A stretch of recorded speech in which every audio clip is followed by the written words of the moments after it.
Masayang araw po, mga ka-PL. O eto na, ang pinaka hihintay nating sandali na magkaroon ulit ng departure speech si Mr. President. Kasi nung unang lamierda niya sa Australia, kung saan nabastos pa nga siya ng isang senadora, wala ko tayong napansin na nag-departure speech siya dahil baka umiiwas sila sa ganoong klaseng event dahil sa pangyayaring nabastos ni FL si BP Sara. Pero kaninang umaga, mga ka-PL, palipad na naman si Da Junior papuntang Australia sa pangalawang pagkakataon. Nagkaroon na po siya ng departure speech. At kapansin-pansin po na hindi na po ito dinaluhan ni BP Sara. Sa madaling salita, para sa akin lang tinabla ni BP Sara si Mr. President dahil kay Ismags.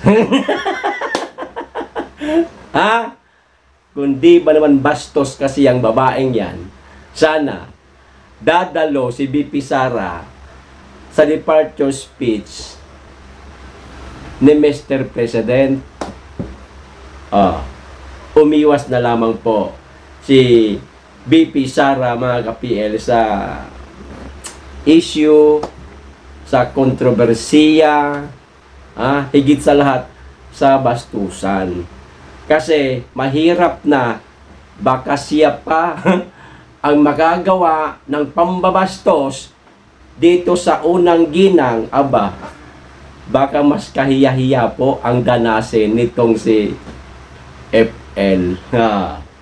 Ito ho yung video. Kumuha po ako ng kapirasong clip para mapanood po ninyo. Simula sa pagpasok ni Da Junior hanggang doon sa upuan, kung saan uupo sana ang ating pangalawang Pangulo katabi ng unang ginang, kaharap naman ng Pangulo ng bansa, hanggang doon sa paghatid sa eroplano sa baba ng hagdanan. Walang BP Inday Sara na masisilayan. Okay, ayos po yan, mahal na BP, okay lang yan, walang problema. Hindi naman kailangan na pumunta ka lalo na kasama yung bastos na tarsier na yan. Diba? Okay, bago po natin simulan ng video, magkikisuyo muna sa mga kababayan, ka-DDS, mga ka-PL na hindi pa po nakapindot sa channel na to. Pakipindot lang po ang subscribe button at pakipindot na rin po ang notification bell para lagi po kayong updated sa lahat ng upload, at huwag nyo rin pong kalimutan i-like ang video. Maraming salamat. Makikisuyo lang po. Ito na yung video, mga ka-PL. Simulan na po natin.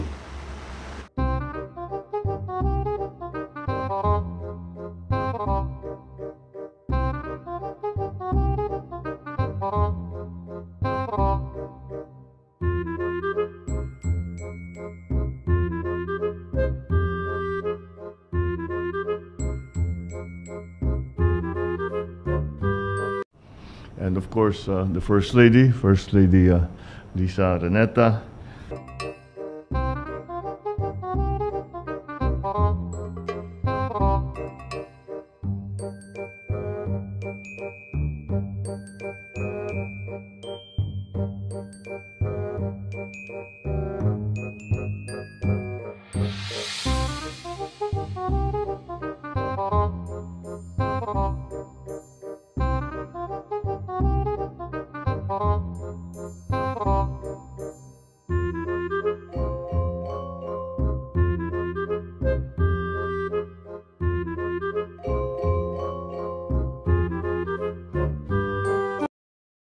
Oh, maliwanag. Pagpasok pa lang ni Mr. President, doon habang naglalakad siya sa red carpet, pansin ho ninyo na matamlay po ang kanyang, ang dating ba, papunta doon sa bulwagan na kanyang pagsasalitaan. Ayan, matamlay, mukhang nagkasagutan na naman sila. Nung partner niyang isa. Ha? Baka magkadumbaga na naman sa ere, mga hindi kaya nagtalo na? Ha? Bago pa nag-departure speech itong dalawa? O hanggang doon sa upuan na sana magkatabi silang dalawa? Wala si BP Sara. Pero, siyempre, binati niya yung kanyang first lady. Pero talagang pansin niyo po si Mr. President. Na hinahanap niya po yung isa. Wala man dito yung palangga ko. Kasi nandyan yung demonyo.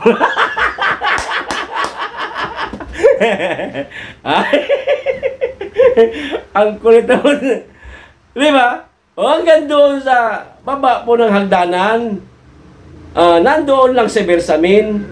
At sino nga yung isa, hindi ko napansin.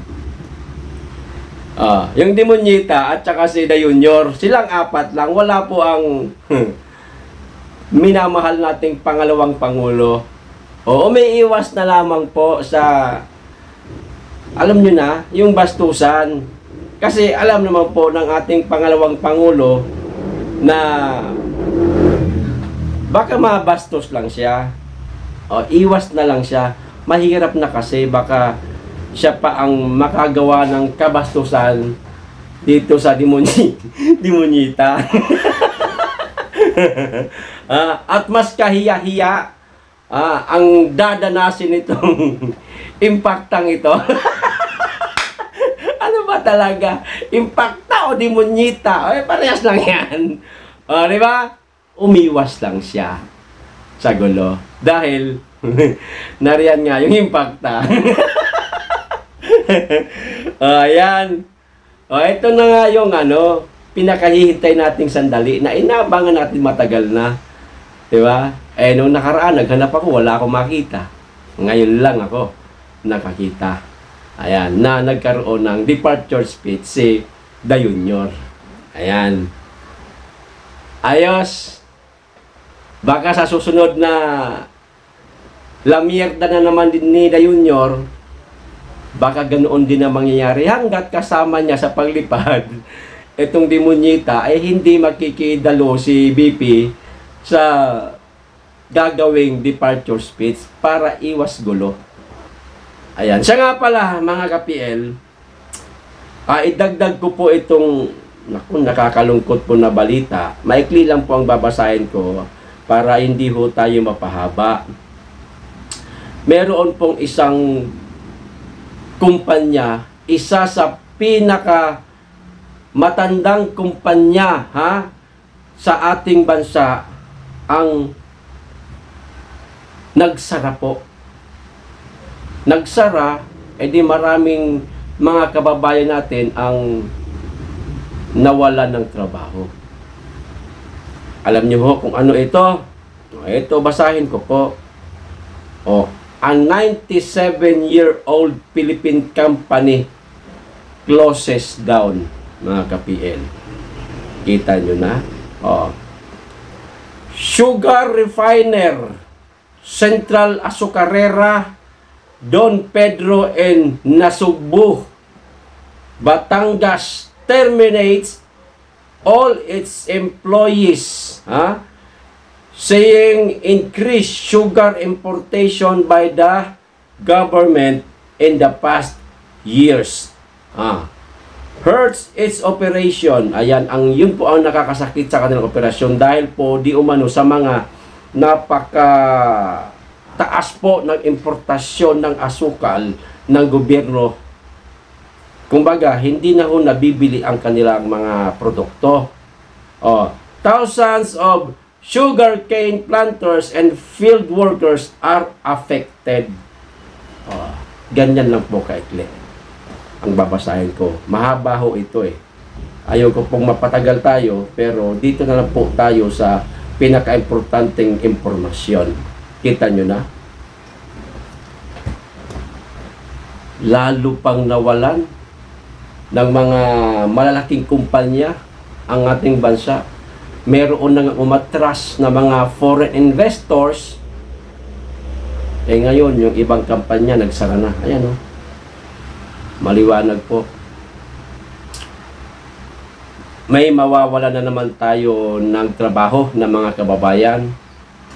Hindi ho madali ang mawala ng trabaho. Sa araw-araw na gastusin ng ating mga kababayan, apektado sila.